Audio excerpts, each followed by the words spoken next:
नमस्कार दोस्तों, 8 PM India में आपका स्वागत है। एक बार फिर हरियाणा की खट्टर सरकार राज्य में सामूहिक हिंसा रोकने में नाकाम रही है। नू से पहले फरवरी 2016 में जाट आरक्षण के नाम पर जब हरियाणा जलाया गया था, तब भी मुख्यमंत्री मनोहर लाल के नेतृत्व वाली बीजेपी सरकार बुरी तरह विफल रही थी। उस समय राज्य सरकार के मंत्री अनिल विज, जो आज गृह मंत्री हैं, ने कहा था कि कुछ मंत्रियों ने सरकार को बंधक बना लिया था। उस समय हिंसक घटनाओं की जांच के लिए सेवानिवृत्त IPS अधिकारी प्रकाश सिंह की अध्यक्षता में कमेटी गठित की गई थी। प्रकाश सिंह कमेटी ने जांच के बाद सरकार को रिपोर्ट सौंप दी थी, जिस पर आज तक कोई कार्रवाई नहीं की गई।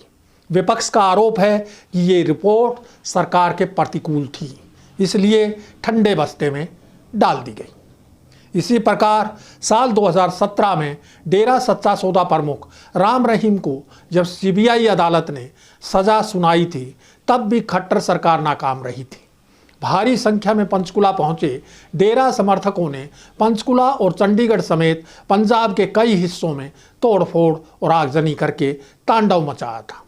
तब भी हरियाणा सरकार के एक मंत्री रामविलास शर्मा ने कहा था कि डेरा समर्थक तो श्रद्धालु हैं, उन्हें कैसे रोका जा सकता है।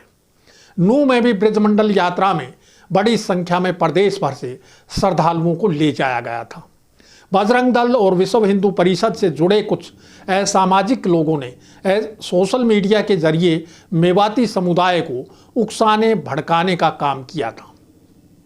मेवाती भी मोनू मानेसर और बिट्टू बजरंगी जैसों के स्वागत के लिए पूरी तरह तैयार थे।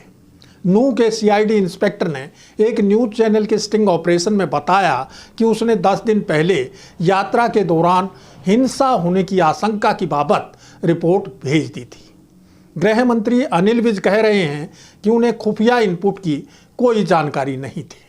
वे खुद स्वीकारते हैं कि उन्हें दंगा होने की सूचना 3 बजे मंदिर में फंसे एक व्यक्ति से मिली थी। तब उन्होंने पुलिस फोर्स मौके पर भेजने के निर्देश दिए थे, जबकि हिंसा दोपहर 2 बजे से पहले ही भड़क चुकी थी। गौरतलब है कि अनिल विज के गृह मंत्री बनने के बाद राज्य की CID प्रमुख के रिपोर्ट करने को लेकर विवाद उठा था। उस समय तय हुआ कि CID विभाग सीधे मुख्यमंत्री को रिपोर्ट करेगा।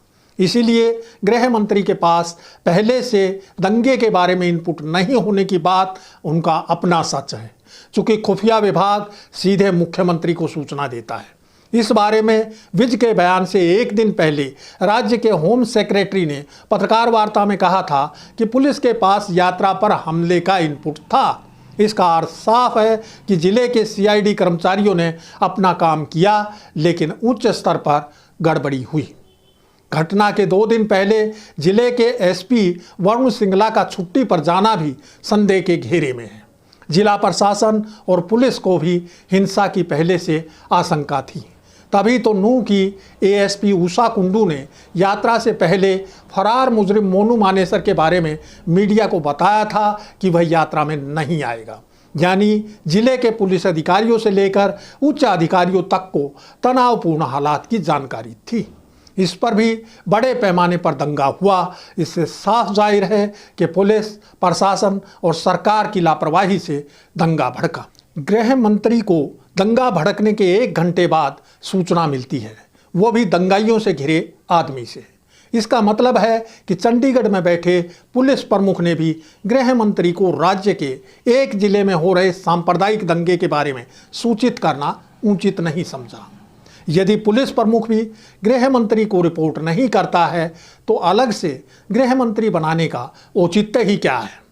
और जब अनिल विज को उनके मातहत अधिकारी रिपोर्ट ही नहीं करते, तो वे गृह मंत्री जैसे महत्वपूर्ण पद पर बैठे क्यों हैं। दूसरी तरफ केंद्रीय राज्य मंत्री और गुड़गांव के सांसद का ये कहना कि उन्होंने खुद मुख्यमंत्री को फोन किया, तब अतिरिक्त फोर्स भेजी गई। इस बात पर सहज विश्वास नहीं किया जा सकता कि CID प्रमुख ने इनपुट नहीं दिया और DGP ने मुख्यमंत्री को खबर ना दी हो। यदि मुख्यमंत्री को जानकारी नहीं दी गई थी, तो उन्होंने गृह सचिव, CID प्रमुख तथा पुलिस प्रमुख के खिलाफ अब तक कोई कार्रवाई क्यों नहीं की। और यदि मुख्यमंत्री को समय पूर्व जानकारी दे दी गई थी तो उन्होंने क्या कदम उठाए। सवाल ये भी उठता है कि जब गृह मंत्री और मुख्यमंत्री के कहने पर ही अतिरिक्त पुलिस फोर्स भेजी गई है तो डीजीपी क्या कर रहे थे? क्या वे मुख्यमंत्री के आदेश का इंतजार कर रहे थे? सवाल ये भी है कि क्या सत्ता ने सिस्टम को इतना पंगु बना दिया है कि आकाओं के निर्देश के बिना टस से मस नहीं होता? क्या प्रदेश के डीजीपी और होम सेक्रेटरी की कोई जिम्मेदारी और जवाबदेही नहीं है? और यदि ये सही है तो सरकार और सिस्टम के भीतर की स्थिति बहुत भयावह है। तमाम सवालों के मद्देनज़र नूह की हिंसा सरकारी तंत्र और राजनीतिक नेतृत्व की बहुत बड़ी विफलता है जिसे अनदेखा नहीं किया जा सकता। पिछले 9 साल में ये तीसरा बड़ा मौका है जब सरकार और सिस्टम इस कदर फेल हुआ है। अब तस्वीर के दूसरे पहलू की तरफ रुख करते हैं। नूह में कर्फ्यू जारी है, पुलिस आरोपियों की धरपकड़ कर रही है, दंगाइयों के खिलाफ कार्रवाई होनी भी चाहिए, लेकिन एक पक्षीय नहीं।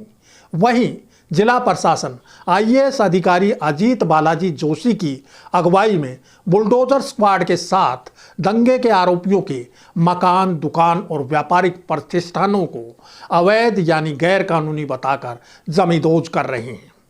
लोग अपने अपने वैध कागजात दिखा रहे हैं। यदि बुलडोजर से अब तोड़े जा रहे मकान, दुकान और व्यावसायिक प्रतिष्ठान सही में अवैध थे तो इतने साल से प्रशासन ने कोई कार्रवाई क्यों नहीं की? जिन प्रशासनिक अधिकारियों ने अवैध निर्माण होने दिए उन पर कार्रवाई कब करेगी सरकार? बुलडोजरी कार्रवाई में भी भेदभाव के आरोप लग रहे हैं। बीजेपी के स्थानीय नेताओं के इशारे पर विरोधी राजनीतिक पार्टियों के समर्थकों के घरों तथा व्यावसायिक प्रतिष्ठानों को गिराने के आरोप प्रशासन पर स्थानीय लोग लगा रहे हैं। इस मामले में कुछ लोग कोर्ट का दरवाज़ा भी खटखटाने की तैयारी में हैं। अब सवाल ये उठता है कि प्रशासन को बिना नोटिस दिए अवैध निर्माण गिराने का अधिकार कौन से कानून के तहत मिला है? बेशक समाज का एक वर्ग बुलडोजरी कार्रवाई को तत्काल और त्वरित न्याय का नूतन अवतार बताकर खुशी जता रहा है, लेकिन ये कार्रवाई प्राकृतिक न्याय के खिलाफ है। बुलडोजरी न्याय पर विपक्ष की खामोशी भी संदेहास्पद है। झज्जर से कांग्रेस विधायक और पूर्व मंत्री गीता भुक्कल ने एक प्रतिष्ठित रीजनल न्यूज चैनल की महिला एंकर के परिवार की पुश्तैनी बिल्डिंग को गिराए जाने की भी आलोचना की है। ये बिल्डिंग उन्होंने किराए पर चढ़ा रखी थी। प्रथम दृष्टया नूह की घटना के पीछे मुख्य कारण तंत्र और सरकार की चूक है और इसकी सजा बेकसूर लोगों ने पहले दंगे के रूप में झेली और अब प्रशासन की बुलडोजरी कार्रवाई के रूप में झेल रहे हैं। सवाल ये है कि सरकार नूह समेत सभी जिलों में हुई सांप्रदायिक हिंसा की उच्च स्तरीय जांच क्यों नहीं करवा रही? मुख्य विपक्षी दल जांच की मांग करने की महज खानापूर्ति क्यों कर रहा है?